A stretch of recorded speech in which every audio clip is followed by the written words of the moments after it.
பேசும் கலை வளர்ப்போம். புலனத்தில் பயணித்துக் கொண்டிருக்கும் அத்துணை தமிழ் மனங்களுக்கும் என்னுடைய காலை வணக்கங்கள். திருமதி தி. Kalpana Balu, MA M.Ed M.Phil, Salem மாவட்டம், ஒரு தனியார் பள்ளி தமிழ் ஆசிரியை. நான் எடுத்துக்கொண்ட தலைப்பு வள்ளுவனே என் வழிகாட்டி. வாமனன் 3 அடியில் உலகத்தை அளந்தது போல் உலக மக்களின் மனத்தினை 1.25 அடியில் அளந்தளித்துள்ளார் என்றால் மிகையாகாது. அதாவது தமிழ் என்ற சொல்லை பயன்படுத்தாமலேயே தமிழரினுடைய வாழ்வியலை தெள்ளத் தெளிவாக தனித்தனியே பிரித்து காட்டியுள்ளான் தெய்வப்புலவன் திருவள்ளுவன்.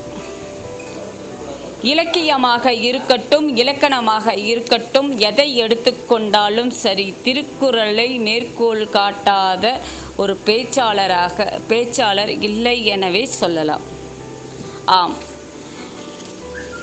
இந்த திருக்குறளை பற்றி சொல்லுகின்ற பொழுது 217 எழுத்துக்களில் இருந்து 42,194 எழுத்துக்களை கொடுத்து 14,000 சொற்களை கொண்டு அகரத்தில் தொடங்கி நகரத்தில் முடித்த ஓர் அரிய பொக்கிஷம் அல்லவா நம் திருக்குறள். குன்றின் மணி விதையில் இருந்து பனை மூங்கில் முளைக்க அனிச்சங்குவளையாய் மலர நெருஞ்சி கனி கொண்டு என்ற உயிரெழுத்தை பயன்படுத்தாது மனதுக்குள் அண்டி கிடக்கும் நோய்களை விரட்டி ஔடதமாய் வாழ்க்கையின் ஊன்றுகோலாய் அமைந்த ஒரு கற்பக விருட்சகம் அல்லவா இத்திருக்குறள். இத்திருக்குறள் என் வழிகாட்டி. வள்ளுவன் எழுதிய இத்திருக்குறள் என் வழிகாட்டி. உதாரணமாக சொல்லுகின்ற பொழுது அறம் எவ்வாறு செய்வது? அறம் என்று எடுத்துக்கொண்டால் பூசலாரினுடைய வாழ்வை சொல்லலாமோ அழகாக. அவரினுடைய வாழ்வின் மூலமாக ஐயன் திருவள்ளுவன் சொன்ன அந்த அறத்தின் கண் நான் வாழ்ந்து கொண்டிருக்கின்றேன். விருந்தோம்பல், அழகாக விருந்தோம்பலை பற்றி அவர் சொல்லக்கூடிய மோப்பக்குழையும் அனிச்சம் முகந்திறந்து நோக்கக்குழையும் விருந்து என்று அழகாக சொல்லியிருக்கின்றார். அதுபடி நாம் நடக்கின்றோம். தமிழரினுடைய பாரம்பரியத்தை அழகாக நமக்கு எடுத்து காட்டுகின்றன அல்லவா. ஆம், அறத்தை எடுத்துக்கொள்வோம். அறத்திற்கு அழகாக சொல்லுகின்ற பொழுது என் வாழ்வினில் மிகவும் என் வாழ்க்கைக்கு ஒரு வழிகாட்டியாக இருப்பவர் பூசலாரனை சொல்லலாம். பூசலாரினுடைய வாழ்வை எடுத்துக்கொண்டால் திருவள்ளுவரின் வாழ்க்கை நெறிகளுக்கு உட்பட்டு உள்ளவையாக அமைந்துள்ளன. மனத்துக்கண் மாசில நாதல் அனைத்து அரண் ஆகுள்ள நீரபெற. மனத்துக்கண் மாசில நாதல் அனைத்து அரண் ஆகுள்ள நீரபெற. அப்படின்னு என்ன? இப்போ அழகாக நாம் சொல்லுகின்றோம். அறத்தை பற்றி சொல்லுகின்ற பொழுது அழகாக சொல்லுகின்றோம். பூசலாரினுடைய வாழ்வு. பூசலார் என்பவர் யார்? பூசலார் என்பவர் ஒரு சிவ தொண்டர். அவர் ஈசனின் மேல் மிகுந்த பக்தி கொண்டவர். அவர் தன்னுடைய ஈசனுக்கு ஒரு கோவில் எழுப்ப வேண்டும் என்று அவருக்கு ஆசை. இந்த ஆசையை அழகாக வள்ளுவன் சொல்லுவான். ஆசை அப்படின்னா, ஆசையினால் நம்மை அடைந்ததுண்டோ? இல்லை. என்றுமே மனிதனுக்கு தீமையை தவிர வேறு ஒன்றும் தருவதில்லை இந்த ஆசை. தீயனவற்றவே தாமை விரும்பக்கூடாது இல்லையா?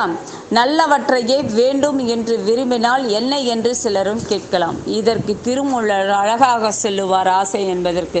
ஆசை அருமின்கால், ஆசை அருமின்கால், ஆசை அருமின்கால், ஈசனோடு ஆயினும் ஆசை அருமின்கால், ஆசைப்பட ஆய் வரும் துன்பங்கால் ஆண்டவனே என்று அழகாக திருமூலர் சொல்லியிருப்பார்.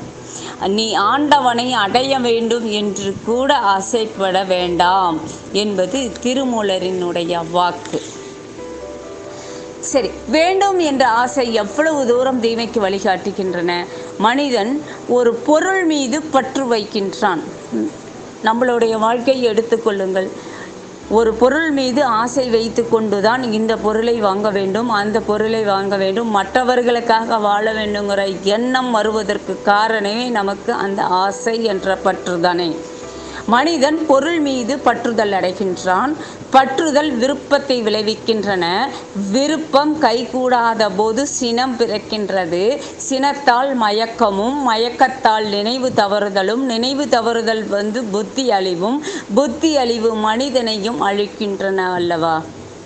பாருங்க, ஒரு ஆசை என்கின்ற ஒரு சிறு பற்றுகள் எத்தனையை நம்ம விளக்கி பாருங்க. பற்றுதல் என்கிறது விருப்பத்தை விளைவிக்கின்றன. விருப்பங்கள் கைகூடாத போது சினம் பிறக்கின்றது. சினத்தினால் மயக்கம் உண்டாகின்றன. மயக்கத்தினால் நினைவு தவறுகின்றது. நினைவு தவறுதலினால் புத்தி அழிகின்றன. புத்தி அழிவினால் மனிதன் அழிகின்றான். அவ்வளோதாங்க வாழ்க்கை. ஆசையை அறவே ஒழிக்க வேண்டுங்கிறார். அந்த ஆசையை அறவே ஒழிக்க வேண்டும். ஆனால் பூசலாரினுடைய வாழ்வு ஆசைதானே என்று நாம் கேட்கின்றோம். அது பற்றற்ற ஆசை. அது பற்றற்ற ஆசை. அதற்கும் அழகாக சொல்வார். பண்பில் நிற்கும் ஆசை அல்லது அவா என்பதை ஆசை எல்லா உயிர்கட்கும் எல்லா காலத்தும் தவறாமல் பிறப்பு என்னும் துன்பத்தையே தரும் என்ற பொருளில் புத்தர் கூறியிருக்கிறார். எல்லா துன்பத்திற்கும் ஆசையே காரணம் என்று தானே அவர் சொல்லியிருக்கின்றார் இல்லையா? ஒரு மனிதன் எவ்வாறு இருக்க வேண்டும் என்பதை அழகாக காட்டுவது நம்மளுடைய பொதுமறையான திருக்குறள் தானே. அப்போது ஆசை வேண்டாம் என்கின்றோம், பற்றுதல் வேண்டாம் என்கின்றோம். ஆனால் நீங்கள் பூசலாரை பற்றி சொல்லுகின்றீர்களே, பூசலார் என்பது பற்றுதானே, பூசலார் நினைத்தது ஆசைதானே என்று கேட்கலாம். ஆம், அதற்கும் உங்களிடம் விடை சொல்ல வந்திருக்கின்றேன். பூசலாரினுடைய வாழ்வை பார்க்கின்ற பொழுது அவருக்கும் ஒரு ஆசை இருந்தது. ஒரு கோவில் கட்ட வேண்டும் என்று ஆசை இருந்தது. அதற்காக வீடு வீடாக சென்று பொருள் தேட நினைத்தார். பொருள் கிடைக்கவில்லை. தன்னுடைய ஆசையினால் ஏற்பட்ட கோவிலை மனதுக்குள்ளேயே கோவில் கட்டிக்கொண்டார். மனத்துக்கண் மாசிலன் ஆதல் அனைத்து அரண் ஆகுல நீரவர. எப்பேற்பட்ட மனமாக இருக்க வேண்டும் தெரியுமா? தூய்மையான மனமாக இருக்க வேண்டும். அந்த பூசலாரினுடைய மனமானது மிகவும் தூய்மையானது.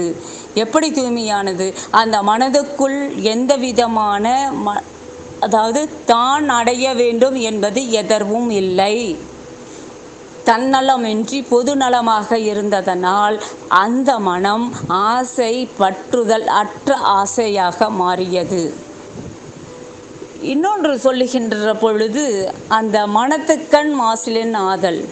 அந்த பூசலாரை என்ன செய்தார் அப்படின்னா, ஒவ்வொரு நாளும் கோவில்கள் கட்டுவதற்கு ஏற்ப தன்னுடைய கற்பனையில் தன்னுடைய மனதுக்குள்ளேயே ஒவ்வொரு நாளும் செங்கல் கொண்டு வந்து, மணல் கொண்டு வந்து, சிமெண்ட்டை கொண்டு வந்து ஒவ்வொரு நாளும் ஒவ்வொரு மண்டபமாக நாம் எப்படி நம்மளுடைய ஆட்களை வேலை வாங்குகின்றோமோ, எப்படி செய்கின்றோமோ அதேபோல் ஒவ்வொரு நாளும் அவர் தன் மனதுக்குள்ளேயே தன்னுடைய கோவிலை கட்டி கொண்டே இருந்தார். அதே சமயத்தில் அங்கு அரசர் ஒருவர் மிக பிரம்மாண்டமான கோவிலை எழுப்பிக் கொண்டு இருந்தார். அரசர் என்றால் சொல்லவா வேண்டும்? நிறைய பணமும் பொருளும் குவித்து அங்கே கோவில்கள் பிரம்மாண்டமாக ஒரு இன்னும் என்ன சொல்ல போனாக்கா அவ்வளவு அற்புதமாக கோவில்களை கட்டி கொண்டே இருந்தார். இவர் பூசலார் தம் மனதுக்குள்ளே அதைவிட பிரமாதமாக தன் மனதுக்குள்ளே கோவிலை கட்டி எழுப்பிக் கொண்டு இருந்தார். கோவிலுக்கு குடமுழுக்கு விழாவும் தேதிகள் குறிப்பிட்டார். அந்த குடமுழுக்கு விழாவிற்கு இவர் இறைவனிடம் சொல்லிக்கொண்டு குடமுழுக்கு விழாவிற்கு தேர்வையும் குறித்து இருந்தார். அதே நாள் அங்கே அரசர் குடமுழுக்கு விழாவுக்கும் நாள் சொல்லியிருந்தார். இறைவன் அந்த அரசரினுடைய கனவில் முதல் நாள் குடமுழுக்கு விழாவிற்கு முதல் நாள் அரசன் அந்த இறைவனுடைய கனவில் சென்று அழகாக, இன்றைய குடமுழுக்கு விழாவிற்கு என்னால் வர முடியாது, இந்த குடமுழுக்கு விழாவுக்கு என்னால் வர முடியாது. ஏனென்றால் என்னுடைய பக்தன் ஒருவன் அழகாக கோவில்கள் கட்டி அங்கே குடமுழுக்கு விழா செய்திருக்கின்றான். அங்கே நான் செல்ல வேண்டியது இருப்பதால் இங்கே வர முடியாது என்று அழகாக சொல்லியிருக்க, அங்கே அந்த அரசர் அடுத்த நாள் காலையில் அங்கிருந்து வருகின்றார். இவரை தேடிக்கொண்டு வருகின்றார். அந்த பூசலாரை பார்க்க வருகின்றார். இது சென்னைக்கு அருகில் இருக்கக்கூடிய ஒரு அழகான ஒரு கிராமம். அந்த கிராமத்துக்குள்ளே அவர் திண்ணையில் அமர்ந்து கொண்டிருக்கிறார். பூசலார் கோவில் கட்டியிருக்கிறாமே என்று கேட்டால், இங்கே கோயில் கட்டியிருக்கிறார் என்று கேட்க, அவர் மனதுக்குள்ளே கோவில் கட்டியதை அவரிடம் தெரிந்து அவரிடம் நமஸ்காரம் அடைந்து அவரிடம் சாஷ்டாங்கமாக விழுந்து அவரை வணங்கி, இத்துணை தூய்மையான உள்ளமா, ஒரு இறைவனை தன்னுடைய தூய்மையான மனத்தினால் இறைவனை தன்னுடைய உள்ளத்தில் இருக்கின்ற கோவிலுக்கு குடமுழுக்கு விழாவுக்கு வரவழைத்த அளவிற்கு தன்னுடைய மனமானது தூய்மையாக இருந்தது என்பதை வெளிக்காட்டப்படுகின்றன. அதை தான் அழகா திருவள்ளுவ பெருமான் சொல்லியிருப்பார், மனத்துக்கண் மாசிலன் ஆதல் அனைத்து அரண் ஆகுல நீரபெற. எவன் ஒருவன் உண்மையான தூய்மையான மனத்துடன் இருக்கின்றானோ அவனுக்கு எல்லாமே வசியப்படும் என்பதுதான் இக்குறளினுடைய திண்ணம். ஆகவே இந்த அழகான பூசலாரினுடைய வாழ்வையும் குறளினுடைய வாழ்வியலையும் இணைத்து சொல்ல வாய்ப்பளித்தமைக்கு நன்றி கூறி விடைபெறுகின்றேன். நன்றி, வணக்கம். இந்த வீடியோ பற்றிய கருத்துக்களை கமெண்ட் பண்ணுங்க. சேனலை மறக்காம சப்ஸ்கிரைப் பண்ணுங்க.